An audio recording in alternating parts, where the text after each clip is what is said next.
What dark secret are you hiding from everyone? Story 1. When my grandpa was on his deathbed, he admitted to killing fellow Marines in the Vietnam War for torturing and young girls. Most of her family doesn't know. Story 2. Most people in my family think that my mother recently died suddenly from complications due to cancer, but she really died from the toxic effects of a bunch of drugs. Seems as though she had just had herself a secret death party. Story 3. After my parents got divorced, my stepdad basically moved right in and started abusing me. I knew it was wrong deep down somewhere, but figured since he was an adult, he knew what he was doing and to trust him. One night, my sister caught him red-handed and flipped out and told my mom. Cops came and he got arrested. I was only like 9, 10 years old, so a lot of it is a blur. At first, my mom had me sleeping in bed with her at night and was babying me, and I loved it. One day, months later, we were walking home from school and we saw my dad's van sitting outside of our house. We weren't allowed in and we saw garbage bags sitting outside. My dad told us that my mom had called him earlier in the week and told him that if he didn't come and get us, she'd get rid of us. She wouldn't come out and talk to us, and I cried. My dad lived in another state, so this meant we'd have to leave our friends and our hometown. Our friends ran after the van as we drove away. For a few years, she wouldn't talk to us because she had allowed my stepdad to come back, and that's why she stayed away. Guess she didn't want to face us after what she'd done. She'd chosen a man who'd abused her child over her own children. Eventually, we had a relationship with her again, but she was so sick. The funny thing is that she's in a really high up position for one of the largest banks in America. Professionally, people think she's amazing. She's a monster. I finally had the courage to cut her out when I went into recovery from heroin addiction 11 years ago and haven't spoken to her since. A few people know the story, but not many, and it felt good to get it out to the world. My life has flourished since cutting her off. People always say how I need my mom. LOL. Don't be scared to boot family out of your life just because they're family. Story 4. Not a huge secret in comparison to some of these answers, but I feel guilty about it often. After my fiancé passed, I napped all the time for over a year. My aunt called me one day and I just denied her call, went back to napping. It was my aunt calling because my grandma, who was very sick with cancer, wanted to say happy birthday a day before my birthday. Grandma died the next day. I should have picked up the damn phone. Story 5.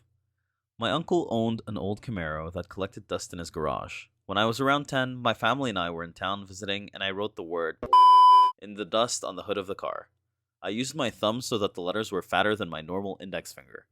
A few hours later, my aunt/uncle asked us who did it, and I proved it wasn't me by showing how the person who did it had bigger fingers than me, taking that to the grave. Story 6. My girlfriend started selling used pants and stuff online. Someone wanted used insoles from her shoes. I walk for about 6 hours at a time at work and often just put her insoles in my shoes. Those perverts are getting off to the smell of my sweaty feet thinking it's a girl. Story 7. My depression isn't gone. I've just accepted that I have to wait to die of natural causes because myself would scar my family and most people who know me for life. Story 8. My grandpa was stationed in Okinawa, Japan, during the Korean War while in the Marines. He hooked up with a woman there and she got pregnant. So I have a Japanese aunt and a few cousins in Japan whom I've never met before. Story 9. I'm living with my mom right now because she's going through cancer, but to be honest, I can't wait to see her go. It sounds horrible, but I'd rather see her go than see her suffer even more. It's not like I would get anything out of her will. It's more like it sucks because she's always in pain, and seeing her like that brings me pain. Story 10. I've been an accessory to both my parents' infidelity. At age 5, my mother cheated on my dad while he was deployed, and my brother told me what was happening and that I shouldn't tell anyone. My father slept with his secretary 2 years later, for a few years, and would even bring me on dates with her, telling my mother we were going to the movies. He took me to her house and had her roommate watch me while they went out or just hung out in her room. They're still married. I don't know if either know the other did the thing or if they still are doing the thing. Story 11. I've been an addict my entire adult life. I used to drink all day, every day, before work, at work, and after work. I'd occasionally fall asleep on my lunch break or leaving work and have to make up some illness to friends and family who were concerned. Today marks 185 days sober. Story 12. 2 days before my dad took his life, he called me telling me what he wanted to do. He had been calling me and telling me how depressed he was for months, and I was sick of hearing it, and I hung up on him.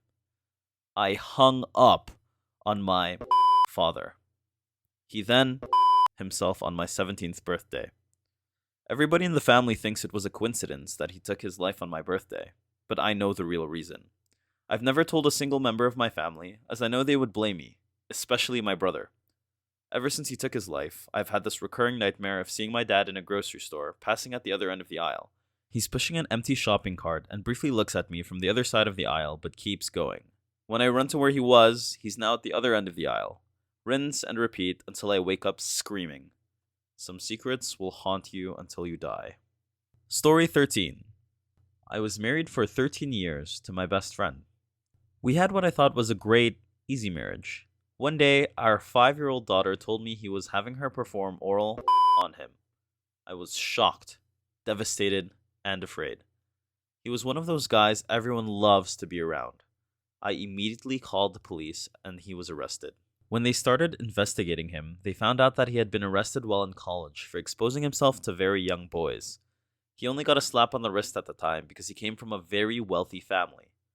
One of his uncles was governor of the state we lived in. I was so ashamed. I told our friends that he had an affair and moved away. But the truth was that he was in prison for 5 years. I picked up the pieces, sent our daughter to therapy, and spent the next 15 years being a mother. Paying for private school, cool trips, etc. She was my life. Then, when she went to college, he reached out to her over Facebook. When I saw she was communicating with him, I was shocked, devastated, and afraid all over again. I called and told her that she was an adult, but I thought she should be careful because he's not safe. She hung up on me and has not spoken to me since.